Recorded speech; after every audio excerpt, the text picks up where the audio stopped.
Dear children, this is our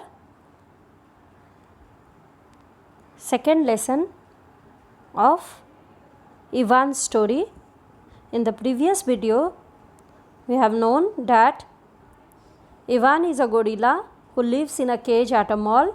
Now he is narrating his story about his life in the wild. In the wild means in the jungle. So he remembers the grunt which his father used to give when he and his sister both used to play on his belly. Ivan कहता है कि वो एक gorilla है जिसका जन्म central Africa में हुआ और सेंट्रल अफ्रीका के एक रेन फॉरेस्ट में हुआ। वो रेन फॉरेस्ट इतना खूबसूरत था कि उसे कैनवस पे उतारना बहुत ही मुश्किल है। कोई कैनवस उसके साथ जस्टिस नहीं कर सकता है क्योंकि वो इतना खूबसूरत फॉरेस्ट था कि कोई भी क्रेयंस उसके लिए उसके सामने फेल है। ठीक है। और वो कहता है कि उसका नाम एकदम जन्म के वक्त नहीं रखा गया क्योंकि गोरिल्लास का नाम पैदा होते ही नहीं रखा जाता है। उनके बिहेवियर को पहले ऑब्ज़र्व किया जाता है, उसके बाद उनका नाम रखा जाता है। तो और ऐसे ही उसके सिस्टर के बिहेवियर को ऑब्ज़र्व करके उसका नाम उसकी सिस्टर का नाम, उसकी ट्विन सिस्टर थी जुड़वा बहन, उसका नाम टैग पड़ा। और वो लोग उन लोगों को टैग खेलने में बहुत मज़ा आता था, एक दूसरे को पकड़ते थे। और जब भी इवान अपनी बहन को पकड़ने आता था तो इवान की बहन टैग दौड़ के अपने पापा के पास चली जाती थी और पापा के बेली पे कूदने लगती थी और इवान भी जाके कूदने लगता था। दोनों उसके पापा के पेट पे कूदने लगते थे और खेलने लगते थे। और जब तक कि उसके पापा एक ग्रंट के साथ, एक नॉइस के साथ, एक वॉइस के साथ उसको मना ना करे कि बस बहुत हो गया, अब बस करो। उसके बाद इवान कहता है कि मड के साथ उसका बहुत ही पुराना नाता है क्योंकि उसे सारा दिन पिक्चर्स बनाना बहुत पसंद था और उसे वो रॉक्स पे पिक्चर बनाता था, बार्क पे पिक्चर बनाता था और अपनी माँ की पीठ पे पिक्चर बनाता था। और उसके लिए वो सैप का प्रयोग करता था, फ्रूट जूस का प्रयोग करता था, लेकिन ज़्यादातर वो कीचड़ का प्रयोग करता था और इसीलिए उसके पेरेंट्स ने उसका नाम मड रखा। फिर उसकी फैमिली, जिसे कि ह्यूमंस ट्रूप कहते हैं क्योंकि वो लोग हमेशा एक ग्रुप में चलते थे और वो लोग 10 मेंबर्स थे उनकी फैमिली में। एक उसके पापा जिसका नाम सिल्वर बैक था, उसकी माँ, 3 एडल्ट फीमेल्स, एक यंग मेल जिसका नाम ब्लैक बैक था और 2 अदर यंग गोरिल्लास थे। और टैग और वो जो थे वो बेबीज़ थे उस ग्रुप के। वो लोग समय समय पे एक दूसरे से लड़ते रहते थे और उनके पापा उसको एक स्काउल के साथ, एक एंग्री लुक के साथ उनको शांत करा देते थे। उसके पापा बहुत ही बड़े मास्टर थे, बहुत ही बड़े बहुत ही उसके परिवार के प्रोटेक्टर थे, गाइड थे, टीचर थे।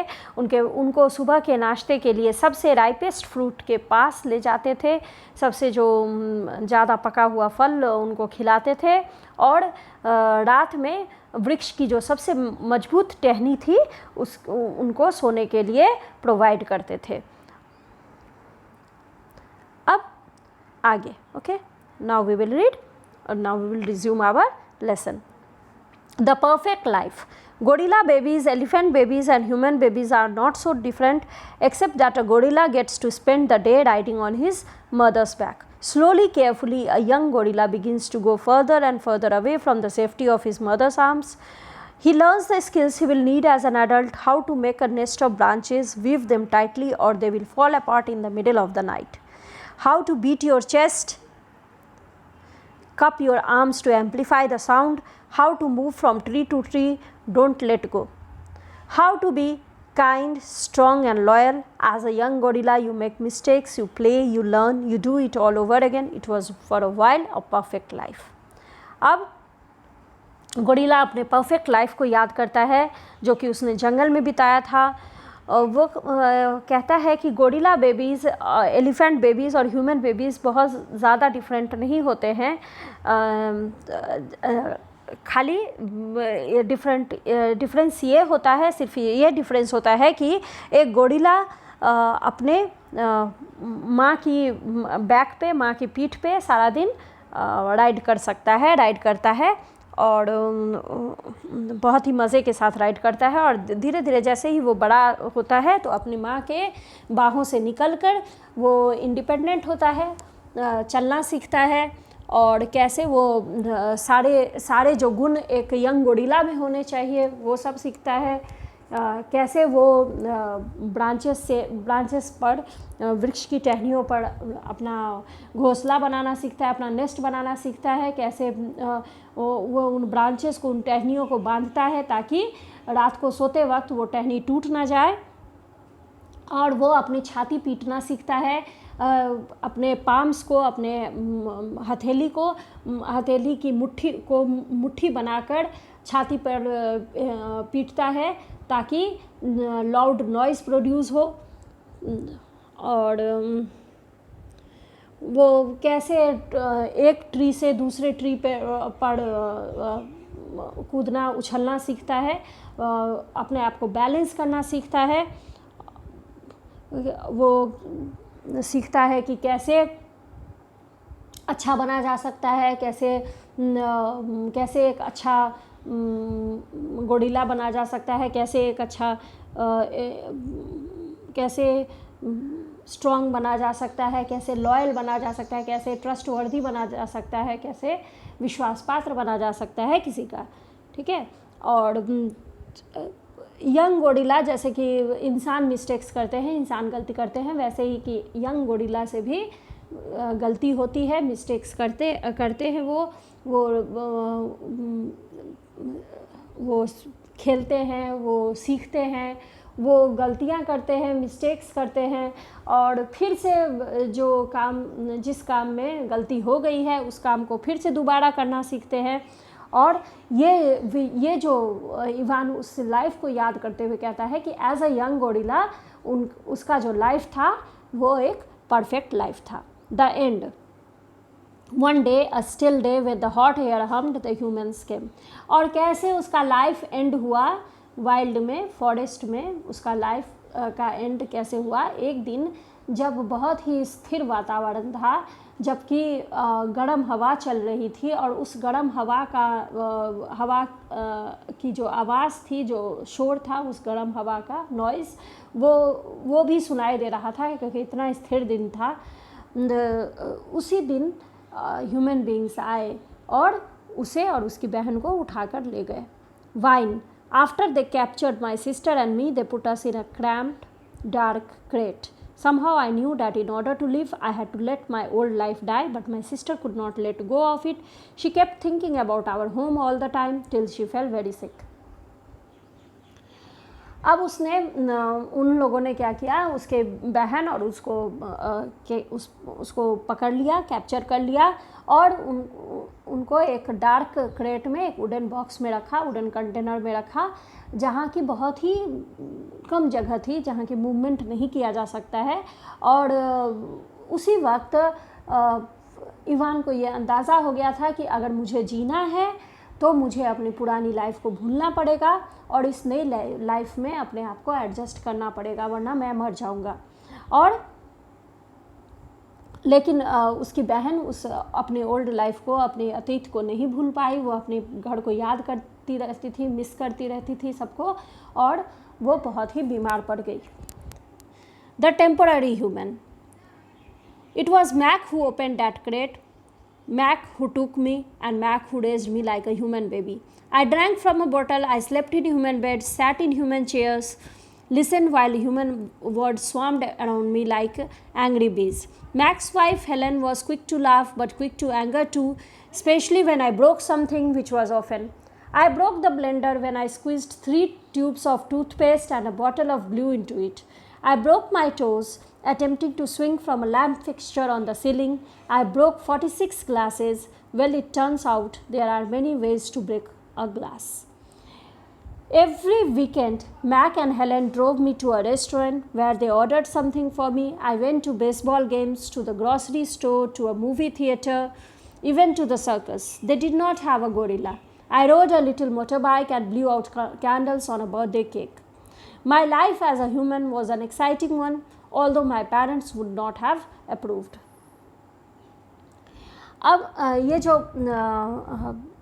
अब वो अपने ह्यूमन लाइफ के बारे में चर्चा करता है, कहता है कि मैक एक इंसान था जिसने वो क्रैट पहली बार खोला और उसने मेरे एक ह्यूमन बेबी की तरह, एक इंसान के बच्चे की तरह मेरी देखभाल की, मुझे पाला और मैं बॉटल से पानी पीना सीख गया। मैं बॉटल से पानी पीता था, मैं ह्यूमन बेड्स पे, इंसानों के बिस्तर पे सोता था, इंसानों के चेयर्स पे मैं बैठता था और सारे दिन इंसानों की बातें सुनता रहता था। ऐसा लगता था कि सारे इंसान एक साथ बोलते थे तो मुझे लगता था कि मेरे कानों में एंग्री बीज की आवाज़ गूंज रही है। ऐसा लगता था कि कई सारे मधुमक्खी एक साथ गुस्से में मेरे कान में बोल रहे हैं, क्योंकि इंसानों की भाषा उसे समझ में नहीं आती थी। ओके, तो मैक की जो वाइफ थी हेलेन, वो बहुत ही शॉर्ट टेम्पर्ड थी। वो उसे हंसते हुए भी देर नहीं लगती थी और उसे गुस्सा करते हुए भी देर नहीं लगती थी। और गुस्सा वो इसलिए होती थी क्योंकि हमेशा ही इवान से कोई ना कोई गलती हो जाती, कुछ ना कुछ उससे टूट जाता। उसने एक बार ब्लेंडर को तोड़ दिया। ब्लेंडर जो मिक्सर ब्लेंडर होता है, ग्राइंडर जो जिसमें ब्लेंड करते हैं जूसेस वगैरह, जूस बनाते हैं, उसने एक बार वो ब्लेंडर को तोड़ दिया। कैसे तोड़ा? उसने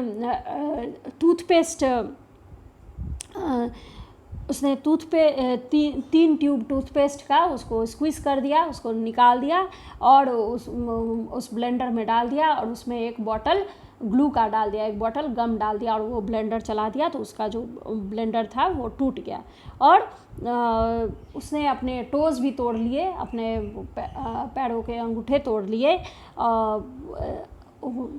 झूमर, जो सीलिंग पे जो झूमर लगा होता है, जो लाइट्स वगैरह लगाते हैं बड़े बड़े घरों में, ऊपर सीलिंग पे जहाँ पे फ़ैन होता है वहीं पे हॉल वगैरह में कई लोग झूमर लगाते हैं। उस झूमर पे झूलते हुए जब वो गिरा तो उसके जो टोज़ थे वो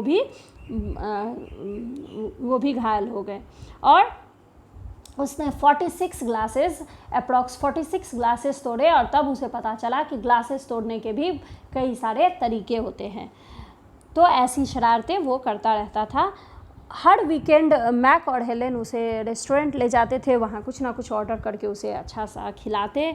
फिर वो बेसबॉल खेलने जाता, बेसबॉल गेम्स में जाता। उसके बाद वो ग्रॉसरी स्टोर्स भी जाता जहाँ पे वो लोग अपनी सब्ज़ी वगैरह ख़रीदते थे, और मूवी थिएटर भी जाता था, उन लोगों के साथ मूवी देखता था, और सर्कस भी जाता था क्योंकि सर्कस में गोरिल्ला नहीं होता था। तो सर्कस जाके वहाँ पे मोटर बाइक कभी कभी चलाता था और बर्थडे केक पे कैंडल्स भी ब्लू करता था। ठीक है, जब बर्थडे सेलिब्रेशन होता है घर पे तो वो कैंडल्स भी फूंकता था। ठीक है, तो उसका मतलब उसका सब कुछ, उसका बर्थडे भी मनाया जाता। तो उसका जो इंसानी ज़िंदगी था, जो इंसानों के बीच जो उसकी ज़िंदगी गुजर रही थी, वो भी बहुत एक्साइटिंग थी। लेकिन उसके पेरेंट्स को शायद ही ये अच्छा लगता। उसके पेरेंट्स शायद ही ऐसा कुछ सोच सकते थे उसके बारे में कि इंसान उसको इतना चाहेंगे। ठीक है, तो hunger in my new life as a human I was well taken care of, yet at night lying alone in my pajamas I longed for the cheerful grunts of a play fight and the easy safety of my nearby troop. Remember what happened to Tag? I told myself, don't think about the jungle. Still, sometimes I lay awake, wishing for the warmth of another just like me. इसका जो ये जो नई ज़िंदगी थी as human, as वो अपनी ज़िंदगी जैसे एक साधारणतः एक इंसान जीता था वैसे ही जीने लगा था। उसको सब लोग, उसका मैक और हेलेन बहुत ख्याल रखते थे और भी बाकी लोग बहुत ख्याल रखते थे उसका, लेकिन फिर भी वो कभी कभी जब अपने पजामे में रात में लेटा हुआ होता था तो उसे अपने घर की याद आती, उसे वो कभी कभी मिस करता उस प्ले फाइट को जो उनके बीच होती थी, जो वो लोग लड़ते थे झगड़ते थे, और उसके जो फैमिली मेम्बर्स थे जो जंगल में थे वो लोग कैसे एक दूसरे की प्रोटेक्शन करते थे, कैसे एक दूसरे को प्रोटेक्ट करते थे, ये सब उसे याद आता था। लेकिन फिर वो अपने आप से कहता कि याद करो तुम्हारी बहन के साथ क्या हुआ, याद करो कि टैग के साथ क्या हुआ, और वो अपने आप से कहता, और फिर वो कहता कि जंगल के बारे में नहीं सोचो, नहीं तो तुम्हारा भी वही हाल होगा, तुम भी बीमार पड़ जाओगे अपने घर के बारे में सोचते सोचते और एक दिन मर जाओगे। Still sometimes I lay awake wishing for the warmth of another just like me. लेकिन फिर भी कभी कभी वो बहुत देर रात तक जगे रह जाता और सोचता कि काश मेरे पास मेरे जैसा कोई होता, मेरे जैसा कोई गोरिल्ला होता जिससे मैं बातें कर सकता, जिसके साथ मैं फाइट्स कर सकता, जिसे मैं प्यार कर सकता, जो मेरे साथ रहता और मैं उसकी कंपनी इंजॉय करता। Later, Ivan is sent to a shopping mall where he becomes a part of a stationary circus for many years. Here he becomes used to humans watching him all the time, and he hardly ever thinks of the jungle. After people begin to protest about Ivan's living conditions at the mall, he is adopted by a zoo. To know more about Ivan and what happens to him, read the complete novel. अब Ivan को कुछ दिनों बाद एक shopping mall में भेज दिया गया जहाँ पे वो एक स्टेशनरी सर्कस का पार्ट बन गया। स्टेशनरी सर्कस यानी लोग उसे आते जाते, वो शॉपिंग मॉल में एक पिंजरे में कैद रहता, जो भी शॉपिंग मॉल में आता उसे देखता, मतलब वो एक दर्शनीय वस्तु बन गया, उसे लोग देखते, लोग उसकी सराहना करते और फिर वहाँ से चले जाते। तो उसे लोगों की आदत पड़ गई, लोगों की देखने की आदत पड़ गई, वो लोगों को देखता था और धीरे धीरे वो अपने जंगल के बारे में बिल्कुल भूलता जा रहा था। फिर कुछ दिनों बाद लोग उसके मॉल में रहने के प्रति विरोध करने लगे, क्योंकि मॉल में उस पर ज़्यादा ध्यान नहीं दिया जाता था। तो मॉल से उसे एक ज़ू में ट्रांसफ़र कर दिया गया, उसे एक ज़ू में भेज दिया गया। और इसके बाद क्या होता है इवान के साथ और इवान कैसी ज़िंदगी जीता है, इसके लिए तो बच्चों आप लोगों को उसका नॉवल पढ़ना पड़ेगा, कंप्लीट नॉवल वो आपको मिलेगा, the one and only Ivan. ठीक है, ये एक नॉवल है, इसी में से ये कहानी ली गई है और ये कैथरीन एपलगेट ने लिखी है। तो बच्चों आई होप आपको ये कहानी बहुत अच्छी लगी और इससे आपने क्या सीखा। बच्चों हम लोगों को कभी भी किसी भी पशु या पक्षी को कैद करने की कोशिश नहीं करनी चाहिए। जैसे हम लोग आज़ादी के साथ जीना चाहते हैं, जैसे आप बच्चे हो, आपको भी अगर दिन भर आपके पेरेंट्स तंग करे, ये करो वो करो, ये ना करो वो करो, वो ये ना करो, हमेशा आपको डूज़ एंड डोंट्स बताते रहे कि ऐसे नहीं करो वैसे करो, तो आप भी थोड़ा सा इरिटेट हो जाते हो, है ना। तो जैसे इंसान भी आज़ादी खोजते हैं वैसे ही ये जानवर भी आज़ाद रहना चाहते हैं। तो हमें कभी भी किसी भी पशु या पक्षी को कैद करने की नहीं सोचनी चाहिए, प्यार करना चाहिए, दूर से अप्रिशिएट करना चाहिए, लेकिन उन्हें कैद करना नहीं चाहिए, उनकी आज़ादी नहीं छीननी चाहिए। बच्चों अगर आप लोग भी समय पे सब कुछ अपना काम खुद कर लोगे, अपनी पढ़ाई भी कर लोगे, टीवी भी टाइम से देखोगे, एक टाइम शेड्यूल बना के देखोगे। मोबाइल तो आपको मोबाइल वैसे तो ज़्यादा यूज़ नहीं करना चाहिए, लेकिन अब तो मजबूरी हो गई है। अब अभी ऑनलाइन क्लासेस चल रहे हैं, तो ऑनलाइन क्लासेस में तो आपको बहुत ही अनिवार्य है इस्तेमाल करना। तो लेकिन फिर भी एक रूल्स एंड रेगुलेशंस को मान के आप किसी को नाराज़ ना करके, अपने पेरेंट्स को नाराज़ ना करके, समय पे अगर सारे काम कर लोगे, खाना भी अच्छा खाओगे जो आपके पेरेंट्स चाहते हैं, हरी सब्जियां खाओगे, दूध पी लोगे, सब कुछ टाइम पे करोगे आप लोग। कहने का मतलब, अगर सब कुछ आप टाइम पे करोगे तो आपके पेरेंट्स को भी परेशानी नहीं होगी, बार बार उन्हें नहीं कहना पड़ेगा, आपको नहीं बताना पड़ेगा कि आपको क्या करना चाहिए क्या नहीं करना चाहिए। तो आपको भी अच्छा लगेगा, आपको भी लगेगा कि हाँ, हमारी आज़ादी नहीं छिन रही है, हम लोग वो कर पा रहे हैं जो हम चाहते हैं। क्योंकि एनी हाउ जो भी हमारे पेरेंट्स कहते हैं हमारे लिए, वो हमारे अच्छे के लिए ही होता है और हमें वो मानना चाहिए। लेकिन इस कहानी के अनुसार हम ये देखते हैं कि इवान अपनी इंसानी ज़िंदगी, जो इंसानों के बीच रह रहा था, वो उस ज़िंदगी से वो काफ़ी खुश था। हालांकि वो उसे अपने फैमिली के साथ, अगर किसी को भी अपनी फैमिली से, किसी भी बच्चे को अपनी फैमिली से अलग कर दोगे और उसे कितना भी ऐशो आराम दे दोगे, अल्टीमेटली वो अपनी फैमिली को ज़रूर मिस करेगा। क्योंकि वो आखिर वो अपने हैं, वो जो जिनके बीच रह रहा है वो उसके अपने हैं, उसकी तरह हैं। ठीक है, तो जानवरों को खींच के इंसानों के बीच ले आके हम ये अगर सोचते हैं कि वो जानवर बहुत खुश रह रहे हैं क्योंकि हम उन्हें अच्छे से रख रहे हैं, हम उन्हें आराम दे रहे हैं, तो ये गलत है।